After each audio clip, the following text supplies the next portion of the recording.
পুতুল বিয়া বাবা, এটা কোনো কথা? রোজা রমজানের দিন কেউ বিয়ে বহে?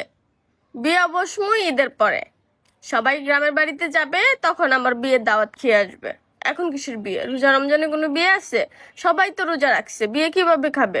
আমিও তো রোজা রাখছি, আর আমাকে যে বিয়ে করবে সেও তো রোজা থাকবে, তাহলে কিভাবে সে বিয়ে খাবে? হুম? আমি এক্ষুনি বিয়ে করব না।